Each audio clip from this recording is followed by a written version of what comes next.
What's up, everybody? My name is Matt, and welcome back to Crypto Kings. And today's video, we have an awesome Shiba Inu update I know so many of you guys have been waiting for, including one of the biggest surges we've seen in recent times. So if you guys are new, make sure to drop a like, subscribe for more daily SHIB vids, and let's get right into it, folks. So this has been all around a really good day. As you guys can see here, we are up over 13%, which is just absolutely awesome. And when we take a look really at this week's trajectory, it is truly amazing how far we've come, with the lowest dip being down to 25 here on the 10th, and that was definitely the lowest point we've seen here in a good while. Market cap wise, we're back over $17 billion, solidifying us again at rank 13 on coin market cap. In terms of volume, we are up over 50% in the past 24 hours, over $1.3 billion traded, which is definitely better than some of those previous days. And of course, you guys can see the volume was definitely a little bit lackluster for a while here. So definitely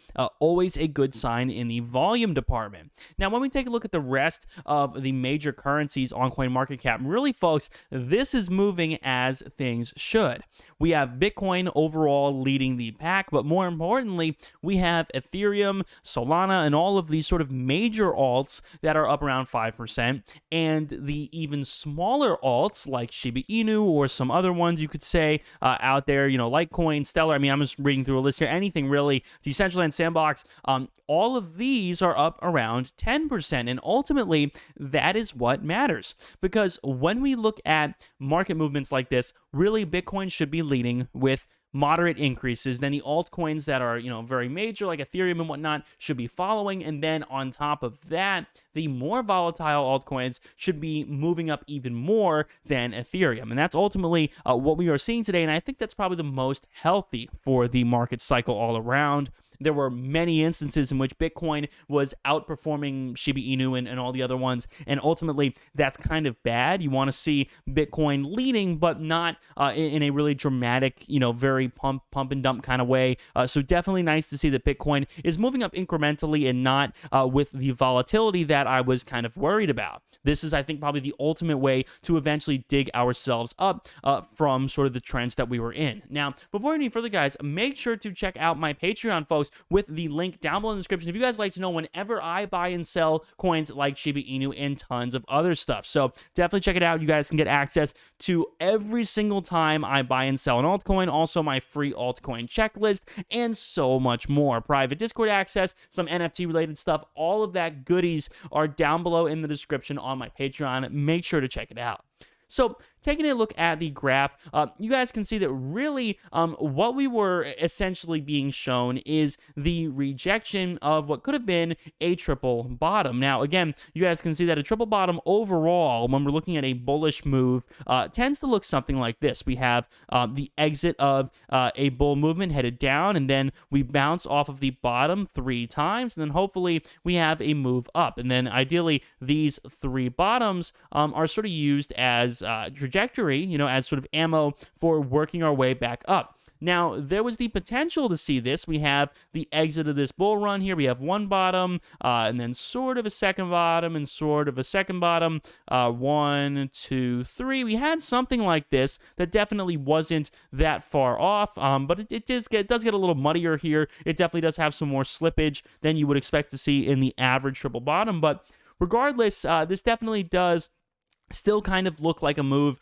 that you would see when exiting some kind of consolidation period. And ultimately, our goal is to eventually break, you know, these key levels of resistance that we could eyeball very easily. Most notably, obviously, being 40 seems to be one of the most major levels of resistance to try to break through. But right now, man, I mean, even breaking through maybe, say, 35 definitely does look good as well, because ultimately, you know, we were kind of consolidating, you know, around the 35 area here for a good little while. So just to break out of sort of this 35 region and being able to surpass a lot of what we saw in December would ultimately be very good. Now, again, like I told you guys in some recent videos, a lot of people had asked me, hey Matt, when is a good time to buy a SHIB? And of course, I'm not a financial advisor, but I was telling you guys, look, your overall goal is to dollar cost average in as best possible. So ideally, if you wait and strategically buy, whether it's Bitcoin, Ethereum, whatever you're trying to dollar cost average into, if you strategically wait let's say a period of 3 months,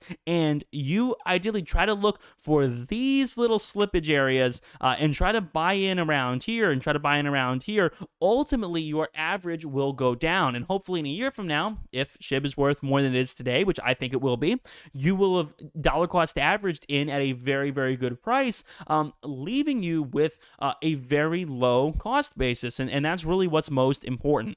So definitely, again, nice to see that people have been able to dollar cost average their way in here and snag SHIB, at 35 when 40 was the average price and it dipped to 35, being able to snag it at 30 when 35 is the average price, being able to snag it, say, around here, this definitely would have been a good spot to snag some. Definitely this little flash crash here would have been a good spot to snag some. So ideally, this is what we're kind of looking for when trying to average in for a price basis. So that is always cool. And when we take a look at some indicators here, definitely do want to take a look at the Fibonacci retracement. You guys can see it's going to track the top and bottom of the most recent run. So we can see the top here is starting at around 29-ish, and this is a couple days ago, around 29-ish, and then the bottom here is headed to around 25.50-ish. And what this is showing is that, yeah, it kind of does use all of these levels, the 23.6% line to hop up to the 38.2% line, then the 38.2% line to hop almost directly up to the 61.8% line, and then the 61.8% line hops almost all the way up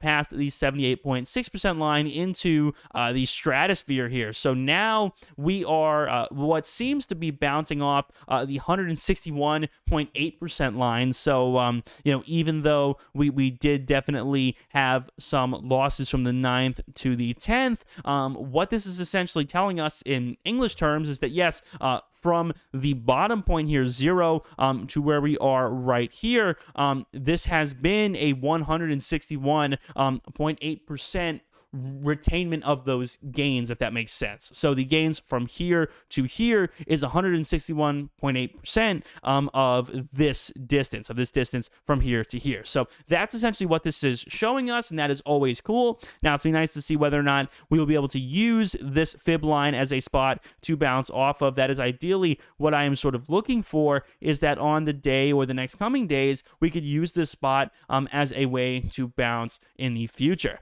When we take a look at the relative strength index, you guys can see it is showing us that we are, yes, a little bit extended, but again, keep in mind this is a really nice comeback for Shiba Inu, for the vast majorities of crypto today, and obviously SHIB is going to move with a higher beta, so to speak, than, say, Ethereum, of course, because it's naturally just a lot more volatile. So that's something you guys want to be looking out for, is that anytime you see a surge like this with Bitcoin and Ethereum, the alts are going to move in a much more volatile fashion, and the same goes for crashes. When Bitcoin and Ethereum crash, the altcoins are also going to be crashing with more volatility. So that's something you guys are definitely want to look out for, because ultimately, when it comes down to it, that is how you dollar cost average it and make a lot of money. So with that being said, everybody, thank you guys so much for watching. I hope you all have enjoyed. If you guys did, make sure to drop a like, subscribe. I'll see you all in the next video. Peace.